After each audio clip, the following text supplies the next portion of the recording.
Good morning. आज हम CTET second paper का अध्ययन करेंगे। इसमें है हिंदी व्याकरण, कैसे क्वेश्चन हमारे एग्ज़ाम में आ सकते हैं, आज हम ये देखेंगे। प्लीज़ चैनल को सब्सक्राइब कीजिए। इसमें वस्तुनिष्ठ प्रश्न हैं, संज्ञा से कैसे क्वेश्चन आ सकते हैं। देखिए, जिसका अस्तित्व होता है या होने की कल्पना की जा सकती है उसे क्या कहते हैं। वस्तुओं का नाम बताने वाले शब्द क्या हैं। संज्ञा के कितने भेद हैं। 5।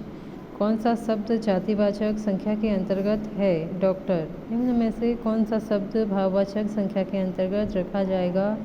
हरियाली, अमीरी, गरीबी, जवानी, बुढ़ापा आदि शब्द किस संख्या के अंतर्गत हैं। भाववाचक। निम्न में से कौन सा शब्द संज्ञा है। क्रोध। संज्ञा की रूप रचना के आधार पर लिंग, वचन और कारक। लिंग देखिए, इसमें कैसे क्वेश्चन आएंगे आपके।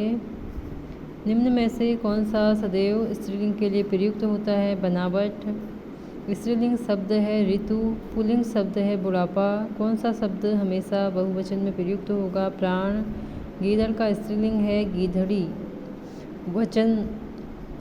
निम्न में से किस वाक्य में वचन का सही प्रयोग हुआ है। मेरे होश उड़ गए।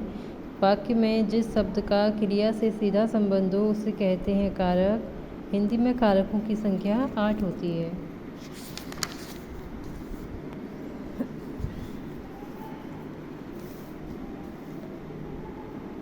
राम ने बाण से बाली को मारा। इस वाक्य में बाण से में कौन सा कारक है। करण कारक।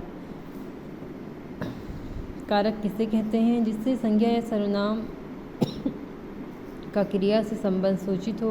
विभक्ति किसे कहते हैं। संज्ञा या सर्वनाम के आगे लगने वाले चिन्ह को। विभक्ति और कारक का कौन सा युग्म सही नहीं है। में पर संबंध। करण कारक का विभक्ति बोधक चिन्ह है से के द्वारा।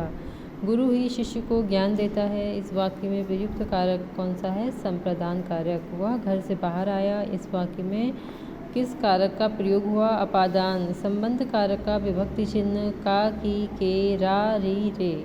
कौन सा असंगत है। पेड़ से फल गिरा, ये गलत है। सर्वनाम देखिए, हिंदी में कितने सर्वनाम हैं। 11। व्यवहारिक आधार पर सर्वनाम के कितने भेद होते हैं। 6। निम्न में से कौन सा शब्द पुरुषवाचक सर्वनाम के लिए अंतर्गत रखा जा सकता है। मैं अपने आप काम कर लूँगा। इस वाक्य में प्रयुक्त आप शब्द सर्वनाम है निजवाचक। जिसकी लाठी उसकी भैंस में स्थूलांकित शब्द है संबंधवाचक सर्वनाम। निम्न में से कौन सा शब्द अनिश्चयवाचक है। कुछ। निश्चयवाचक सर्वनाम है यह। निम्न में से किस वाक्य में सर्वनाम का अशुद्ध प्रयोग हुआ। मैं तेरे को एक घड़ी दूंगा।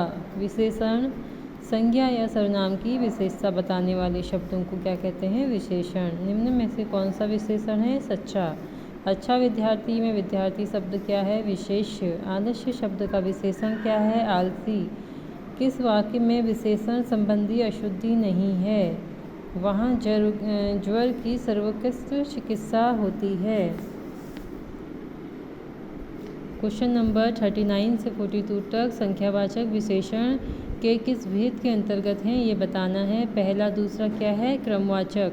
बहुत कुछ, इसमें क्या होगा। अनिश्चित संख्यावाचक।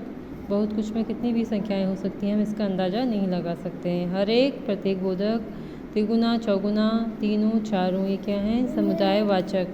प्रविशेषण कहते हैं विशेषण की विशेषता बताने वाला शब्द। सार्वनामिक विशेषण संज्ञा से पहले आते हैं। विशेषण की दृष्टि से अशुद्ध वाक्य का चयन। माधुरी गुणवान नायिका है। Thank you.